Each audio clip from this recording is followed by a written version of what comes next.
I hate white people. You hate me? Yeah, you don't know me. I know what you can do. I saw white cops shoot my friend in the back for reaching into his pocket. His pocket. I saw white cops break into my house and take my father for no reason except because they feel like it. Except because they can. And they can. Because they're white. You think you know all about gangs? You're amateurs. This gang would put you all to shame. And they started out poor and angry, and everybody looked down on them until one man decided to give them some pride and identity and somebody to blame. Take over neighborhoods? That's nothing compared to them. They took over countries. You want to know how? They just wiped out everybody else. Yeah, they wiped out everybody they didn't like and everybody they blamed for their life being hard. And one of the ways they did it was by doing this. See, they'd print pictures like this in the newspapers. Jewish people with big, long noses. Blacks with big, fat lips. They'd also published scientific evidence that proved Jews and blacks were the lowest form of human species. Jews and blacks were more like animals. And because they were just like animals, it didn't really matter whether they lived or died. In fact, life would be a whole lot better if they were all dead. That's how a Holocaust happens. And that's what you all think of each other. You don't know nothing, homegirl. No, I don't, Marcus, so why don't you explain it to me? I ain't explaining shit to you. We was here first, man. Shut that shit up, boy.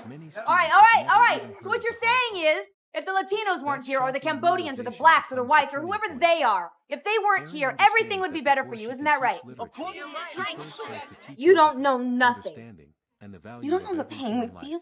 You don't know what we gotta do. You got no respect for how we live. You gotta sit here teaching us this grammar shit, and then we gotta go out there again. And what are you telling me about that, huh? What are you doing in here that makes a goddamn difference to my life? You don't feel respected. Is that what you're saying, Ava? Well, maybe you're not. But to get respect, you have to give it. That's bullshit.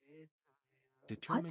Why should I give my respect to you? Because you're a teacher? I don't know you. How do I know you're not a liar standing up there? How do I know you're not a bad person standing up there? I'm not just going to give you my respect because you're called a teacher. White people always wanting their respect like they deserve it for free. I'm a teacher. It doesn't matter what color I am. All about color. It's about people deciding what you deserve. About whites thinking they run this world no matter what. You see, I hate white people. I saw white cops shoot my friend in the back for reaching into his pocket. His pocket. Ben, you have anything to say? Please get out of here. Lady, stop acting like you're trying to understand our situation and just do your little babysitting up there. That's all you think this is? It ain't nothing else. When I look out in the world, I don't see nobody that looks like me with their pockets full unless they rapping a lyric or dribbling the ball. So what else you got in here for? And what if you can't rap a lyric or dribble a ball? It ain't this. I know that much.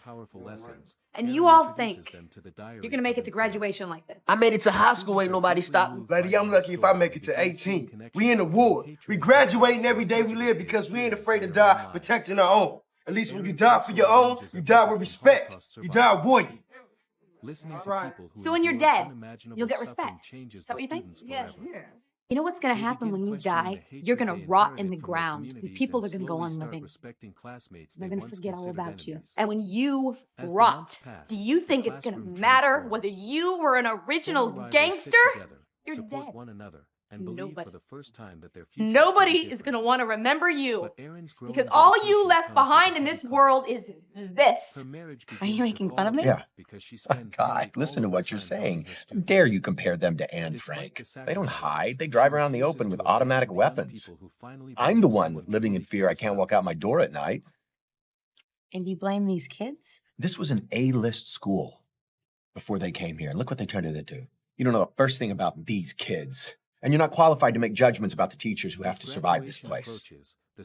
We're going to play a game, all right? It's a lot of fun, I promise. I'm going to ask you a question. If that question applies to you, you step onto the line and then step back away for the next question. Easy, right? First question. How many of you have the new Snoop Dogg album? Okay, back away. Next question. How many of you have seen Boys in the Hood? Okay, next question. How many of you have been in juvenile hall or jail for any length of time? Does the refugee camp count? You decide. How many of you know where to get drugs right now? Okay, now I'm going to ask you a more serious question. Stand on the line if you've lost a friend to gang violence. Sometimes, changing a single life begins with simply listening to someone's story. Stay on the line if you've lost more than one friend. Understanding, and persistence have the power to 3. break cycles of hate and transform entire communities. It is a moving true 4 story or that more. continues to inspire teachers, students, and audiences everywhere. Okay, I'd like If us to this pay story respect to those inspired people you, now. Wherever leave a you are, comment just sharing speak your their favorite name. moment from the film, and don't forget to subscribe for more inspiring movie recaps and unforgettable true stories. Yes.